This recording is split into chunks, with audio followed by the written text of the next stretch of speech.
My YouTube channel. कभी न कभी सभी को ऐसा लगता है कि कोई और आपकी फीलिंग्स को कंट्रोल कर रहा है, चाहे वो एक टॉक्सिक रिलेशन हो, स्ट्रेसफुल जॉब हो या फिर सिर्फ एक मुश्किल परिस्थिति हो। अक्सर जब कोई हमारे बारे में बुरा बोलता है तब हम बड़े परेशान हो जाते हैं, दुखी रहने लगते हैं, नाराज हो जाते हैं और बात तक करना बंद कर देते हैं। जानते हैं ऐसा कब होता है? जब आपको खुद पर विश्वास नहीं होता और आप कहीं न कहीं उनकी कही बातों को सच मान लेते हैं। पर सवाल ये है कि ऐसा होता ही क्यों है? आपको फर्क ही क्यों पड़ता है? कोई दूसरा आपकी लाइफ के मनचाहे चैनल्स बदल रहा है? आपने किसी और के हाथ में अपनी लाइफ का रिमोट कंट्रोल दे ही क्यों रखा है? कोई कुछ बुरा कह देता है तो बुरा लग जाता है, अच्छा कह देता है तो बड़ा अच्छा लग जाता है। पर हम कभी सेल्फ क्रिटिकल होकर नहीं सोचते कि क्या मैं ऐसा ही हूँ जैसा सामने वाला व्यक्ति कह रहा है। खुद सोचिए, और ये बात सिर्फ बुराई के कॉन्टेक्स्ट में ही नहीं, तारीफ के कॉन्टेक्स्ट में भी सोचिए। पर तारीफ पर कोई नहीं सोचता कि कहीं ये बेमतलब तो नहीं। ज्यादातर लोगों का यही माइंडसेट बना होता है कि तारीफ सुनने पर खुश हो जाते हैं और बुराई सुनने पर दुखी। इसका अर्थ ये हुआ कि आप अपनी खुशी और दुख दोनों के लिए दूसरों पर डिपेंड करते हैं। खुशी भी दूसरे ही लोग देंगे और दुख भी। यही हमारी कमजोर स्टेट ऑफ माइंड का एक उदाहरण है। हमें अपने ऊपर विश्वास ही नहीं होता क्योंकि हमने कभी खुद की नजरों से देखा ही नहीं, अपने आप को समय नहीं दिया, इंट्रोस्पेक्ट नहीं किया और बस इसीलिए हमारी लाइफ का रिमोट कंट्रोल दूसरों के पास चला गया। यही से प्रॉब्लम्स की शुरुआत हो जाती है, या ये कह सकते हैं कि हमारी इमोशनल और सोशल इम्यूनिटी वीक हो जाती है।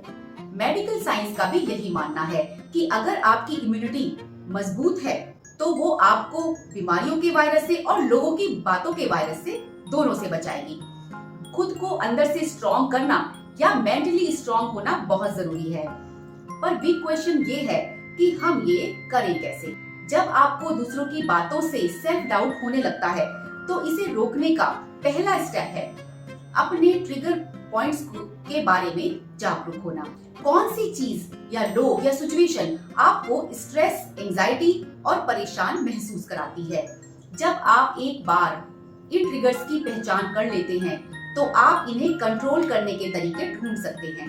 एक इंसान में फीलिंग्स होना बिल्कुल नेचुरल है और फीलिंग्स को हैंडल करने की हमारी बॉडी के तरीके भी अलग अलग होते हैं। कुछ फीलिंग्स हम खुश होकर जताते हैं, कुछ फीलिंग्स दुखी होकर और कुछ गुस्सा करके, और ये सब बिल्कुल नेचुरल और इंस्टेंट होता है। कई बार आप सोचकर ये सब नहीं करते। अब यहाँ पर ये समझना बहुत जरूरी है कि ये फीलिंग्स या भावनाएं कोई ऐसी चीज नहीं है जिन्हें आप कंट्रोल कर सकते हैं। वो तो आएंगी ही, पर उन पर और हम कैसे और कितनी रिएक्शन दें ये हम कंट्रोल कर सकते हैं। ये पूरी तरह से हमारे हाथ में है। हम ये नहीं कह सकते कि उसने हमें गुस्सा दिला दिया तो इसलिए हमें गुस्सा आ गया, वरना हम तो बड़े ही शांत स्वभाव के व्यक्ति हैं। कितना गुस्सा करना है भी कि नहीं, ये हमारे कंट्रोल में है। बस यही हमें समझना है। और अगर हम ये नहीं समझ पाते या एफर्ट्स नहीं करते तो लाइफ में सब कुछ हमारे कंट्रोल से बाहर चला जाएगा। और इसका फर्क ना सिर्फ हमारी खुद की मेंटल हेल्थ पर पड़ेगा, बल्कि जिन लोगों के साथ या करीब आप रहते हैं उन लोगों पर भी उतना ही पड़ेगा। कई बार हमें बड़ी स्ट्रॉन्ग फीलिंग्स आती हैं और हमें लगता है कि हम अपने ऊपर से कंट्रोल लूज कर रहे हैं, पर हमारे पास हमेशा एक चुनने की पावर होती है, बस हम उसका इस्तेमाल नहीं करते। अपनी प्रतिक्रियाओं पर कंट्रोल करके हम अपनी फीलिंग्स को काफी हद तक कंट्रोल कर सकते हैं।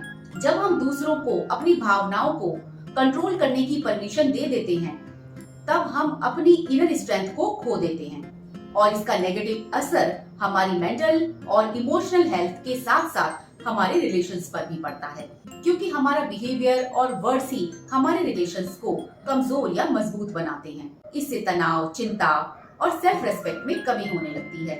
हमारी अपनी किसी मुद्दे को लेकर एक राय हो सकती है, पर फिर भी हम दूसरों की राय के आधार पर डिसीजन लेने के लिए मजबूर हो जाते हैं, जिससे हम काफी गिल्टी और अनसेटिस्फाइड फील करते हैं। इसके अलावा जब दूसरे हमारी भावनाओं को कंट्रोल करते हैं तो हमारे रिश्ते काफी खराब हो सकते हैं, क्योंकि वो जो हेराफेरी कर रहे होते हैं आप उससे सेंसिटिव हो जाते हैं और आप अपनी पूरी एनर्जी और टाइम बस इसी चिंता में बिता देते हैं कि जाने अब वो आगे और क्या करेंगे। कंक्लूजन के तौर पर हम ये कह सकते हैं कि अपनी फीलिंग्स को खुद कंट्रोल करने का एक इम्पोर्टेंट पहलू होता है खुद के प्रति दयालु होना। जब हमें लगता है कि हम किसी परिस्थिति को अच्छे से नहीं संभाल पा रहे हैं या फिर हम बड़ी मुश्किल भावनाओं से जूझ रहे हैं, तो हम खुद को ही कोसने लगते हैं, क्योंकि ये हमें बड़ा आसान लगता है। लेकिन सेल्फ पिटी या दया की प्रैक्टिस करके हम अपने प्रति दयालु और ज्यादा समझदार होना सीख सकते हैं, जो हमें अपनी भावनाओं और अपने जीवन पर ज्यादा कंट्रोल महसूस कराने में मदद करता है। ऐसा करके हम अपनी खुशी, एनर्जी और कंप्लीट माइंडसेट को बढ़ा सकते हैं और अपने लिए ज्यादा बेहतर डिसीजन ले सकते हैं। रोज इसी तरह प्रैक्टिस और इंट्रोस्पेक्ट करके हमें समझ में आ जाएगा कि हम किसी और को खुश करने के लिए पैदा नहीं हुए हैं। हमारी पहली ड्यूटी हमारी खुद के लिए है, वर्ल्ड सेकेंडरी है। लॉन्ग टर्म स्टेबिलिटी के लिए आपको अपने थॉट्स और माइंडसेट पर भी काम करना पड़ेगा। अपनी फीलिंग्स को लेकर जागरूक होना पहला कदम है, क्योंकि यही हमारे थॉट्स और बिहेवियर को प्रभावित करता है।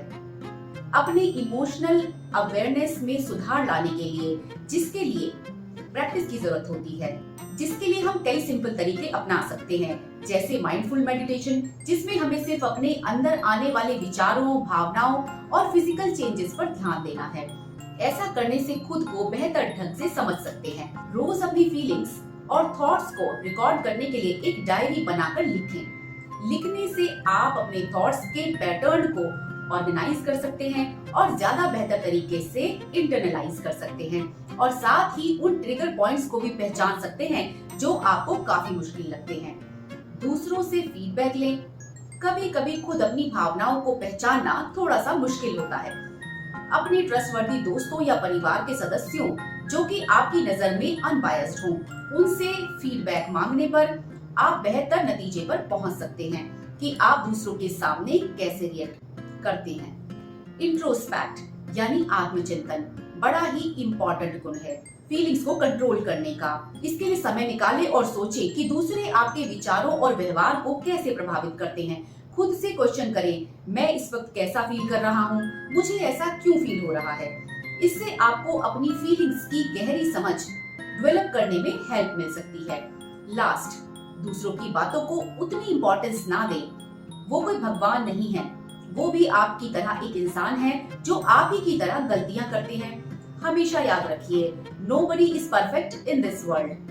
फिर उनकी कही बातें कैसे परफेक्ट हो सकती हैं जिनसे आप इतना दुखी हो जाते हैं। अपने अंदर इमोशनल अवेयरनेस लाकर आप अपनी भावनाओं को कंट्रोल कर सकते हैं और दूसरों को भी अपनी भावनाओं को कंट्रोल करने से रोक सकते हैं। स्ट्रॉन्ग फीलिंग्स को दबाने से या उनसे बचने के बजाय आप उन्हें ज्यादा हेल्दी और क्रिएटिव तरीके से पहचान कर अपनी रिएक्शन दे सकते हैं, जो कि पूरी तरह से आपके कंट्रोल में होगी, वो भी आपको ज्यादा हार्म किए बना।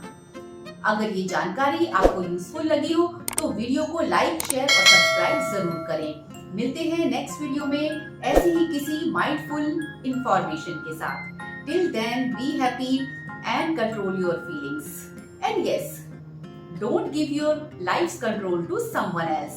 Namaskar.